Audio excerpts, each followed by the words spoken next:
Arizona Senator John McCain has been calling for the United States to intervene and stop the bloodshed in Syria.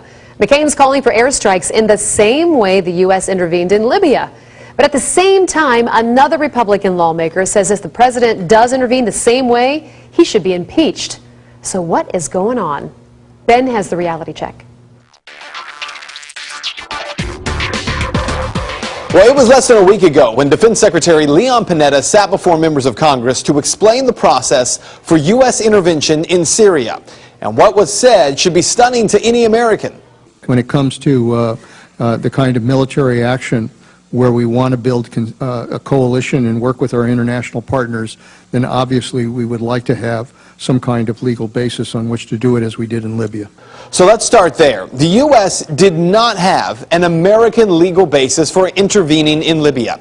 It was March 19th, almost exactly 1 year ago, when the U.S. and British forces began firing Tomahawk missiles at Libyan targets. Now, the U.S., after getting approval from the UN and the Arab League, began to enforce a no-fly zone over Libya to reportedly protect civilians in the town of Benghazi who were going to be slaughtered, reportedly, by Colonel Muammar Gaddafi.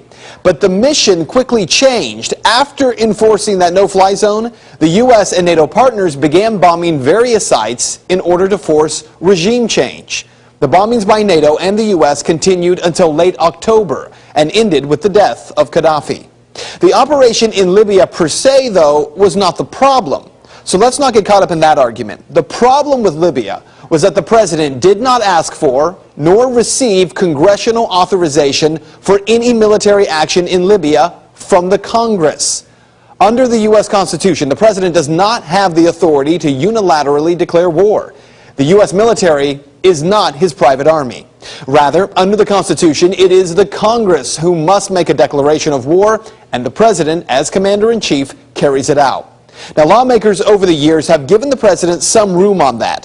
The 1973 War Powers Act requires that the president receive authorization for use of the United States Armed Forces within 60 days of beginning a military operation.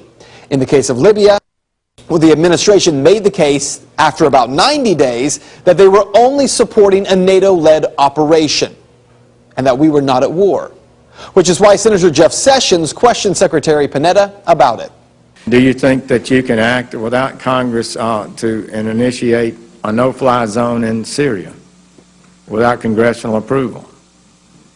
You know, again, our goal would be to seek international permission, and we would come to the Congress and inform you and determine how best to approach this, whether or not we would want to get permission from the Congress. I think those are issues we would have to discuss as we decide what to do here. Now, if you were listening to that statement, it is stunning. Secretary Panetta says the administration would seek international permission, which, by the way, in another clip, he defines that as NATO, the UN, and the Arab League. But then says the administration would only inform Congress, and then again, whether or not we would want to get permission from the Congress. I think those are issues we would have to discuss as we decide what to do here. Whether or not we would want to get permission from Congress, he says, we would have to discuss and decide if it's something we want to do. All of this has led Congressman Walter Jones of North Carolina to introduce a resolution that states, the use of the military by the executive branch without explicit authorization from Congress is an impeachable offense. So here's what you need to know. The calls of this being an impeachable offense have come from both the right and the left, and it clearly is an impeachable offense based on the Constitution. But are lawmakers even willing to pass this resolution? It's not a partisan issue. It is, however, an issue of law.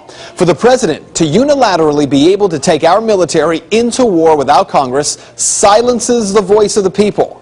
What's worse, when we only do it after receiving approval from foreign governments, it subjects our entire nation to unaccountable leaders.